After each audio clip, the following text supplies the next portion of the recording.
Hello friends, welcome to Pro Classroom YouTube channel. आज हम पढ़ने वाले हैं what is speed and velocity. इस पूरे लेक्चर में हम कंप्लीट करेंगे स्पीड, फिर average speed, instantaneous speed, uniform and non uniform speed. उसके बाद हम देखेंगे velocity, average velocity, instantaneous velocity, uniform and non uniform velocity. उसके बाद एंड में हम कुछ क्राइटेरिया हैं उस पर देखेंगे कि एवरेज वेलोसिटी और एवरेज स्पीड में क्या रिलेशनशिप है। ठीक है, चलिए अब स्टार्ट करते हैं हमारे आज के लेक्चर को। सबसे पहले है व्हाट इज़ स्पीड। तो देखिए, स्पीड को अगर आपको डिफ़ाइन करना हुआ तो मैं ये बोल सकता हूँ कि अगर किसी भी चीज़ की हम गति क्या है, मतलब वो चीज़ कितनी तेज़ है, राइट, कितना स्पीड है उसमें, कितनी तेज़ है वो, कितना डिस्टेंस कवर कर रहा है, कितने पर्टिकुलर टाइम फ्रेम में। So speed tell us how fast something और someone is travelling. Speed of a body is the distance travel by body per unit time. तो देखिए यहाँ से फॉर्मूला क्या आ गया स्पीड का, डिस्टेंस बाय टाइम। ये फॉर्मूला बहुत इंपॉर्टेंट है क्योंकि इससे दो फॉर्मूले आपके और बनते हैं।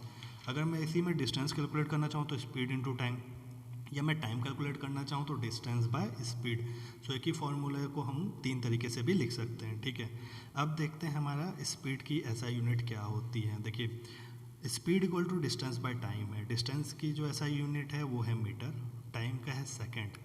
तो हम यहाँ से ये बोल सकते हैं कि स्पीड का ऐसा यूनिट क्या होगा, metre per second. So the SI unit of speed is metre per second, right. अब हम देखते हैं कि जो हमारा स्पीड है वो स्केलर है या वेक्टर। बहुत ही सिंपल है, स्पीड क्या होगी, स्केलर क्वांटिटी क्यू, क्योंकि इसमें डिस्टेंस आ रहा है, राइट। स्पीड की वैल्यू हमेशा पॉजिटिव होगी और it's value can not be zero for a moving body. अगर आपकी बॉडी मूवमेंट में है तो स्पीड कभी भी जीरो नहीं होगा। और स्पीड मेजरमेंट करने के लिए जो डिवाइस हम यूज़ करते हैं उसको हम बोलते हैं speedometer.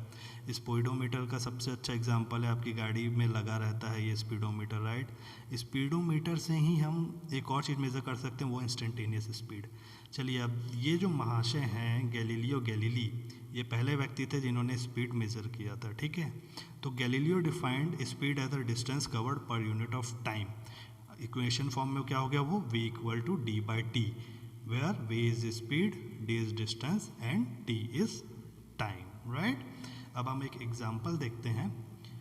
A cyclist who cover 30 metre in a time of a 2 second, find his speed.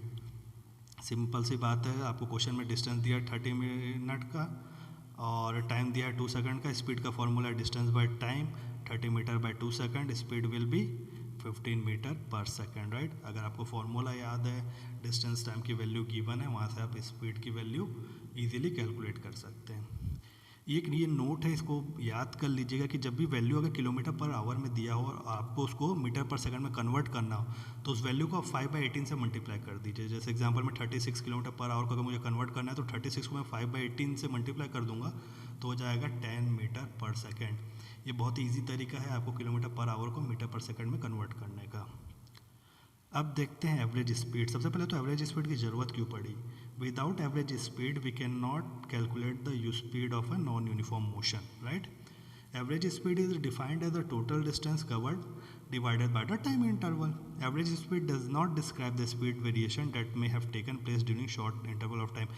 अगर मुझे कुछ सेकेंड के टाइम फ्रेम के लिए अगर मुझे पता करना है कि वहाँ पे स्पीड क्या थी या क्या चेंजेस है स्पीड में, तो एवरेज स्पीड से हम वो नहीं बता सकते। उसके लिए दूसरी चीज़ आती है, वो है इंस्टेंटेनियस स्पीड। चलिए अब एवरेज स्पीड का एग्जांपल देख लेते हैं। If a distance of 80 kilometre is driven in 1 hour, इसमें स्पीड क्या होगी, 80 किलोमीटर पर आवर होगी, राइट। उसी तरह से अगर मैं टोटल डिस्टेंस 320 किलोमीटर का कवर करता हूँ 4 आवर में, तो मेरी एवरेज स्पीड क्या हो जाएगी, 320/4, that is 80 kilometre per hour, right. यहाँ से हम एवरेज स्पीड कैलकुलेट कर सकते हैं। आप देखते हैं इंस्टेंटेनियस स्पीड। इंस्टेंटेनियस स्पीड कुछ नहीं है, बेसिकली अगर मुझे किसी पर्टिकुलर टाइम फ्रेम में अपना स्पीड चेक करना हुआ, वो होगी मेरी instantaneous speed. Speed at a particular instant of a time is called as the instantaneous speed, right. कैसे चेक कर सकते हैं हम, स्पीडोमीटर के थ्रू। जब हम गाड़ी चलाते रहते हैं, हम कहीं जा रहे हैं, अगर हमको चेक करना है हम किस स्पीड में अभी चल रहे हैं, तो हम सिंपल अपनी गाड़ी का स्पीडोमीटर देखेंगे, वहाँ से हमें हमारी वैल्यू पता चल जाएगी। Like by looking at A speedometer one can read the instantaneous speed of A car at any instant of time. अब देखते हैं यूनिफॉर्म स्पीड और नॉन यूनिफॉर्म स्पीड क्या होता है। देखिए, जैसा नेम से ही क्लियर हो जाता है, यूनिफॉर्म स्पीड में क्या होगा, आपका डिस्टेंस और टाइम फिक्स्ड होगा, फिक्स्ड इंटरवल ऑफ टाइम में आप फिक्स डिस्टेंस कवर करेंगे। If an object is travelling in such a way that it cover the same distance for each interval of time, then it is called as the uniform speed. Example है, a car cover 5 metre in every 2 minute, that is called uniform speed. मतलब वो car हर 2 minute में 5 metre cover कर रहा है continue, तो वो क्या है, हम कह सकते हो कार एक यूनिफॉर्म स्पीड में चल रहा है। नॉन यूनिफॉर्म क्या होगा, जब आपका टाइम फ्रेम में आप सेम डिस्टेंस कवर नहीं करेंगे, आपका डिस्टेंस वेरी होगा, right. When a body cover unequal distance in equal interval of time then that body is said to be non uniform speed. Example देखिए, अगर आप किसी पत्थर को फेंकेंगे तो शुरू में उसकी स्पीड कुछ और होगी, एयर में जाके उसकी स्पीड थोड़ी कम हो जाती है, और लास्ट में गिरते समय ड्यू टू ग्रेविटी उसकी स्पीड बढ़ जाती है। तो यहाँ पे क्या हुआ, ये हो गया नॉन यूनिफॉर्म स्पीड, ठीक है। अब यहाँ पे हमारा स्पीड कंप्लीट होता है। अब हम देखने वाले हैं कि व्हाट इज़ वेलोसिटी। तो सिंपल टर्म्स में अगर हम डिफाइन करना चाहें कि वेलोसिटी क्या होती है, तो velocity is basically speeding in a specific direction. The velocity of an object is the rate of change of its position with respect to time frame of a reference and is a function of a time. ये हो गया थोड़ा complicated वे में। Simple अगर मैं चाहूँ, अगर speed के साथ आपने डायरेक्शन जोड़ दिया तो वो हो गया आपका वेलोसिटी, राइट। वेलोसिटी क्या है, तो velocity is speed with direction, ठीक है। Velocity of a body is its displacement per unit time और speed in a definite direction. यहाँ से हमारा वेलोसिटी का फॉर्मूला क्या आ गया, displacement by time interval, right. Velocity equal to displacement by time interval. अब इस फॉर्मूले से हम ये भी बता सकते हैं कि वेलोसिटी स्केलर क्वांटिटी है या वेक्टर क्वांटिटी है। क्यों, क्योंकि डिस्प्लेसमेंट क्या हुआ आपका, वेक्टर क्वांटिटी होगा, वहाँ से वेलोसिटी भी क्या हो गया आपका, वेक्टर क्वांटिटी हो गया, राइट। क्योंकि इसमें मैग्नीट्यूड डायरेक्शन दोनों चाहिए। वेलोसिटी की वैल्यू पॉजिटिव निगेटिव दोनों हो सकती है। क्यों, क्योंकि डिस्प्लेसमेंट की भी वैल्यू पॉजिटिव निगेटिव दोनों पॉसिबल है। वेलोसिटी की वैल्यू जीरो भी हो सकती है अगर आपका इनिशियल और फाइनल पोजीशन ऑब्जेक्ट का सेम हो। सेम इसी तरह डिस्प्लेसमेंट का भी था, वहाँ भी अगर आपका इनिशियल फाइनल पोजीशन सेम है तो डिस्प्लेसमेंट की वैल्यू ज़ीरो हो सकती है। अब देखते हैं एवरेज वेलोसिटी। देखिए, एवरेज वेलोसिटी की ज़रूरत क्यों पड़ती है, क्योंकि जब भी नॉन यूनिफॉर्म मोशंस होते हैं वहाँ पे अगर हमें वेलोसिटी कैलकुलेट करनी हुई तो हम नहीं कर पाएंगे। उसकी हेल्प के लिए हमें एवरेज वेलोसिटी कैलकुलेट करना पड़ता है, right. The average velocity of an object is is total displacement divided by the total time taken. When the velocity of body is not constant then we find average velocity for the given time interval. मतलब अगर velocity same नहीं हुई, constant नहीं है, uniform नहीं है, तो हमें एवरेज वेलोसिटी की ज़रूरत पड़ेगी कैलकुलेशन करने के लिए। अगला है instantaneous velocity. Same as instantaneous speed, अगर किसी पर्टिकुलर टाइम फ्रेम में हमें वेलोसिटी चेक करनी हो तो वो होगा हमारा instantaneous velocity. Instantaneous velocity of a body is the velocity of an object at a instant of time. अब देखिए, ये टाइम फ्रेम बहुत ही छोटा रहता है, तो हम इससे ये भी डिराइव कर सकते हैं छोटे टाइम फ्रेम के लिए क्या हो जाएगा, आपका डिस्टेंस इक्वल टू डिस्प्लेसमेंट हो जाएगा। मतलब वहाँ से ये भी एक नोट आ जाएगा कि instantaneous speed equal to instantaneous velocity. बहुत इंपॉर्टेंट है, क्यों, क्योंकि छोटे टाइम फ्रेम के लिए डिस्टेंस इक्वल टू डिस्प्लेसमेंट हो जाएगा। अब देखते हैं uniform and non uniform velocity. Uniform और नॉन यूनिफॉर्म वेलोसिटी होती क्या है।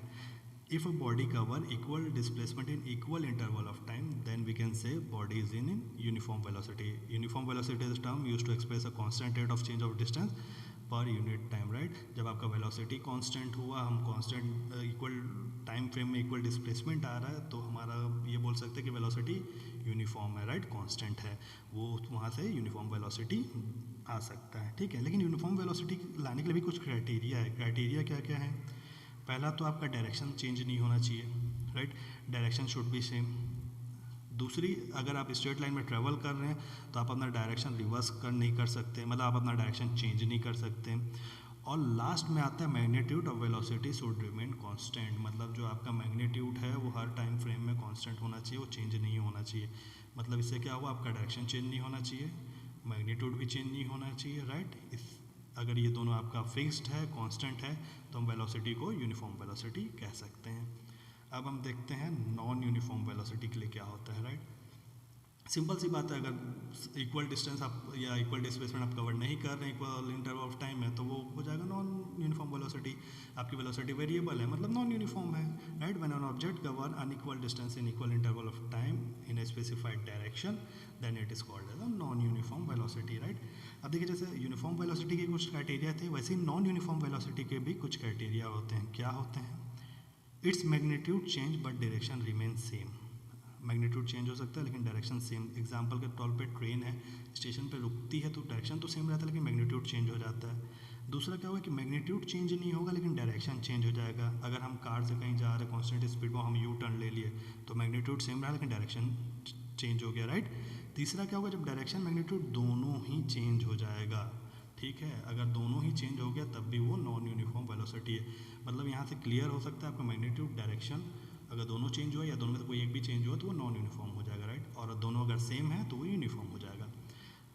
अब यहाँ पे कुछ क्राइटेरिया देखते हैं हमारा एवरेज स्पीड और एवरेज वेलोसिटी में रिलेशन डिफाइन करने के लिए। देखिए पहला क्राइटेरिया क्या है, अगर आप एक स्ट्रेट लाइन में अगर हम ट्रैवल करते हैं, राइट, तो हमारी एवरेज स्पीड क्या होगी, total distance by time interval. इस एग्जांपल में आप देख सकते हैं टोटल डिस्टेंस अगर मैं 6 मीटर का कवर किया हूँ 3 सेकंड में तो मेरा एवरेज स्पीड क्या हो गया 2 मीटर पर सेकंड। वेलोसिटी क्या हो गया, total displacement time interval, velocity भी मेरी सेम होगी डिस्टेंस के बराबर क्योंकि मैं स्ट्रेट लाइन में मूव कर रहा हूँ। तो इससे हम ये बोल सकते हैं कि average speed equal to average velocity अगर आपका बॉडी स्ट्रेट लाइन में ट्रेवल कर रहा है तो।